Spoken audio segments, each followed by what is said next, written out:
Hey, before we dive in, I have a quick question and I would genuinely love to see your answer in the comments below. Have you ever thrown away a drill or a power tool just because the battery died? Drop it in the comments right now. You might be surprised how many people have done the exact same thing. All right, let's open this vault. There is a $100 battery sitting in your garage right now. It has a blinking red light. Your charger says it is dead. The manufacturer wants you to throw it away and buy a new one today. That battery is not dead. It is being held hostage. One single cell inside that pack dropped below a voltage threshold, and a tiny computer chip decided the whole thing is garbage. The fix takes under 2 minutes. It costs nothing. And the power tool industry generates over $40 billion a year, counting on you to never find out. They did not hide this because the method is dangerous. They hid it because it works. A fix that takes 2 minutes and costs $0 cannot be sold back to you for $100. Welcome to Lost Skills. This is where we open the vaults they spent decades locking shut. If this knowledge matters to you, subscribe now and ring that bell. This is where forgotten skills come back. In 2019, a repair technician named Marcus Webb at a small tool shop in Portland, Oregon, began documenting something major tool brands did not want documented. Hundreds of Milwaukee, DeWalt, and Makita batteries were coming in with the same story. Charger blinks red. Owner assumes dead. Manufacturer says replace. Webb measured individual cells inside those packs with a multimeter. In pack after pack, 4 cells read between 3.6 and 4.0 volts, perfectly healthy. But one cell had dropped to 1.2 volts, or 0.8, sometimes nearly zero, not because it had failed, because it had drained faster than the others under heavy load and triggered a lockout the manufacturer had programmed into every battery they sold. Webb documented over 400 recoveries in his first year. He stopped charging his customers for the fix. His repair logs have been shared over 80,000 times across DIY forums. The major brands have never responded. Stay with me, because the science behind why this works is the part they truly do not want you to understand. Every 18-volt cordless power tool battery you have ever owned is not one battery. It is 5 batteries. 5 individual lithium-ion cells, each producing 3.6 volts, wired together in series inside a plastic housing. Together they produce the 18 volts your drill needs. But they age at slightly different rates. They drain at slightly different speeds. Under heavy use, under cold temperatures, under the stress of a demanding job, one cell will fall faster than the others. This is not a defect. It is simple electrochemistry. It is as predictable and unavoidable as gravity. Here is where the story becomes something that should make every tool owner genuinely angry. Every modern lithium battery pack contains a small circuit board called a BMS, Battery Management System. That chip monitors each cell individually. The moment any single cell drops below 2.5 volts, the BMS locks the entire pack, completely. It cuts communication with the charger.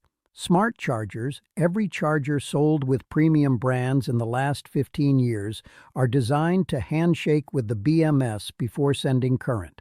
No handshake, no charge, no recovery. The 4 healthy cells slowly self-discharge over weeks.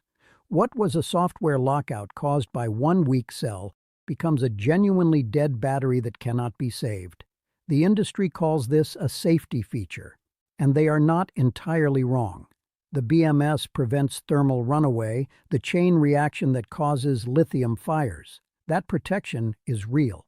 But the threshold that triggers the lockout was chosen by engineers who also knew that a locked battery means a replaced battery. It means a $100 sale. The threshold is protective.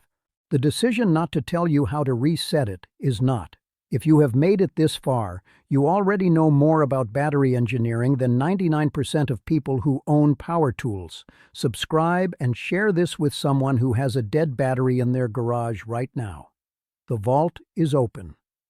Stay with me because what comes next is the part the manufacturer warranty card was specifically designed to make you afraid of. Here is exactly what is happening inside your locked battery and what you are going to do about it. One cell dropped below 2.5 volts. The BMS locked the pack. Your charger tried to handshake with the BMS, got silence, and gave up. The blinking red light is not a diagnosis of failure. It is a notification of lockout. Those are two completely different things. One means the battery is gone, the other means the battery is waiting. The jumpstart method does one specific thing. It pushes enough voltage back into the sleeping cell to bring it above the lockout threshold. Once that cell crosses 2.5 volts, the BMS wakes up. The handshake resumes. Normal charging begins.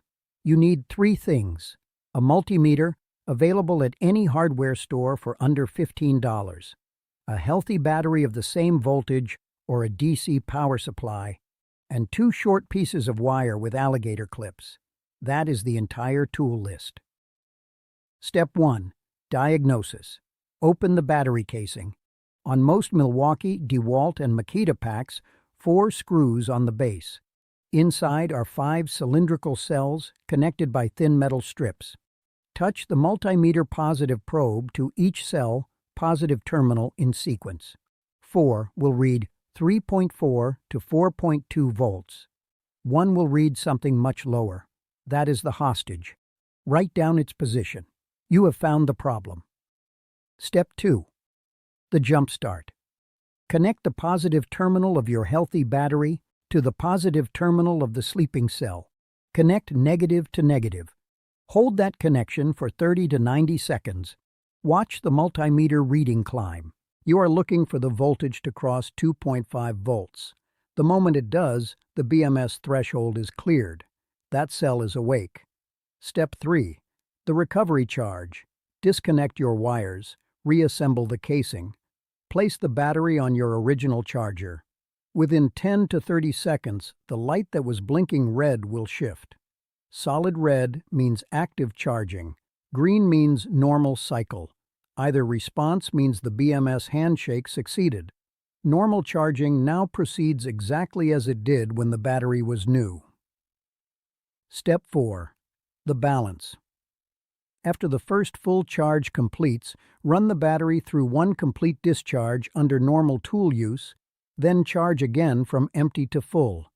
This cycle allows the BMS to recalibrate and balance charge across all 5 cells.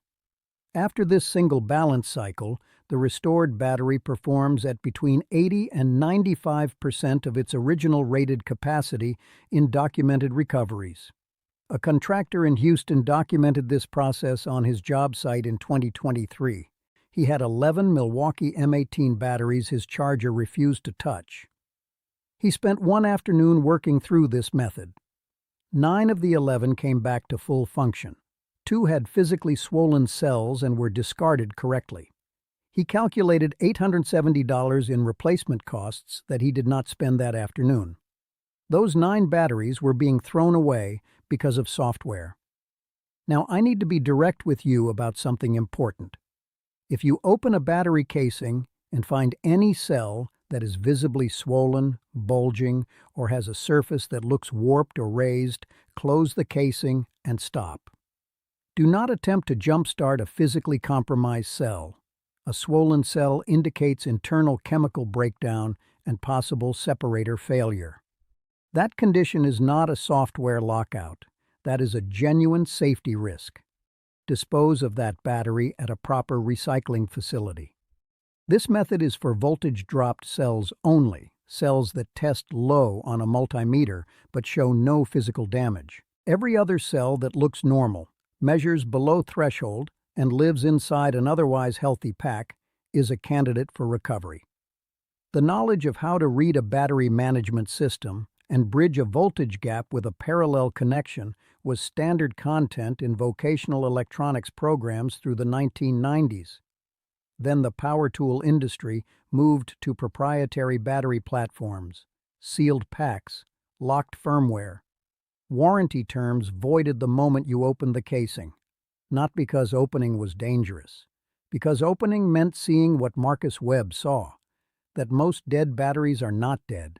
They are locked, and unlocking them takes 2 minutes and costs nothing. Every major tool manufacturer has a battery ecosystem built on one principle. You do not repair, you replace. The BMS lockout system ensures the perceived lifespan of every pack is significantly shorter than the actual chemical lifespan of the cells inside. The cells are good, the system says they are not. And in the gap between those two facts, $40 billion changes hands every single year. You cannot patent the physics of lithium-ion chemistry. You cannot trademark a voltage threshold. You cannot own the knowledge that 5 cells in series can be individually measured and individually recovered with basic tools that cost $15. But for 3 decades, the industry has made sure that knowledge stayed exactly where they needed it. Out of your hands, in the trash, along with $100 batteries that had 4 perfectly good cells and one that needed 30 seconds of attention. This knowledge did not disappear. It lived in repair shop notebooks, in forum posts, in the hands of technicians like Marcus Webb, who looked at a blinking red light and asked one question nobody else was asking. What is actually happening inside? Now you know the answer. The battery in your garage is not dead. The cell inside it dropped below a number that a software engineer entered into firmware a decade ago. 2 wires, 1 multimeter, 90 seconds. That is the entire distance between a $100 purchase and $0. The industry spent billions building chargers that will not talk to a locked battery. They spent nothing telling you why. They spent nothing teaching you the difference between a failed cell and a sleeping one. That gap was not an accident. That gap was the product. If this vault opened something for you today, subscribe and share it with every person you know who owns a power tool. Every share is a battery that does not end up in a landfill. Every share is a sale the industry does not get to make. The next vault opens soon. What is inside costs them even more than this one did.